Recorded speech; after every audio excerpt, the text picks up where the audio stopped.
Thank you, Ms. Dot. Well, I guess you could look at it that way, or you could look at it that I have longer to sit there and be nervous about having to talk. The rest of them's got it out of the way. I appreciate being here. I really appreciate you being here. You don't know how often we have get-togethers in the political arena, and the crowd just doesn't show. And by you being here shows your interest in your community, and that means a lot to us. We notice that, and we know that you're watching us and you're making sure we do what we're supposed to do. I did skip telling you, those that don't know me, I am Randy Rushing. I live in Newton County. I live just not too far from East Central Community College, and my district is Newton and Scott, and a little bit of Lee County down in the southern part. So, but anything that happens in Newton, Scott, or Lee counties, our red flags go up. Mine and Representative Bounds, you know, we may not have a lot of Lee County, but it doesn't matter. We're still very interested in and take a very big part in what goes on, and I do want to iterate how I appreciate my colleagues working together. It's good to have a good working relationship with everybody.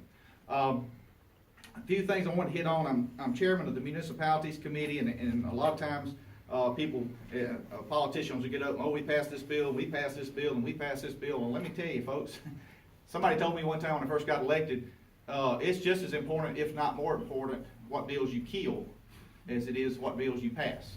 And for those of you who don't realize that, we work together a lot of times to make sure a bill doesn't get passed. You know, because you can have some bills come out, especially with me in the Municipalities Committee, you've always got legislation or bills coming out that could actually hurt our towns and our cities.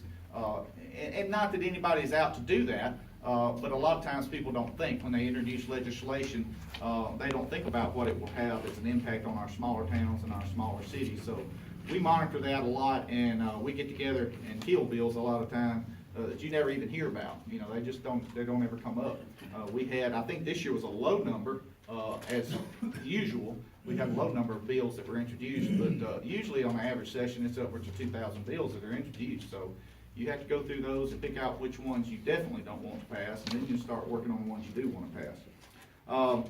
For instance, this year out of municipalities, we worked on some cleanup property bills that allowed our cities and our towns to have a little more leniency on, once they've gone through the proper paperwork, to go on some of the blighted property, people that have vacated or abandoned property within the towns and the cities. Once the city has gone through the legal process to come on that property and clean it up, we loosened the laws a little bit that allow them to go back in 3 months later or 6 months later to keep it cleaned up. They didn't have to go through the whole original process of notifying the owners and all that kind of stuff. So we try and allow our municipalities to have a little freedom to try and work on our blighted properties because of safety and just overall looks. You know, especially our chamber people know how important it is for our towns to look nice, to attract other businesses. We had a police department consolidation bill come through, and that is for your smaller towns. There are some counties in the state that have 2 or 3 small towns in the county, and they can go in together now, and the mayors of those little small communities can band together and create one police department. So you've got one police chief and those police officers going from one town to the next if they live, you know, within reason of each other. But that would help administratively. Man, how time flies when you get up here and start talking. One thing I wanted to hit on real quick, and this is some statistics I just jotted down and give me a little bit of flexibility on accuracy, but our graduation rate in our high schools is up 10% over the last few years. Our 3rd grade reading gate that we implemented since we've been in office, we are second in the nation on improvement. You don't hear that very often, and you don't ever hear people spouting the good.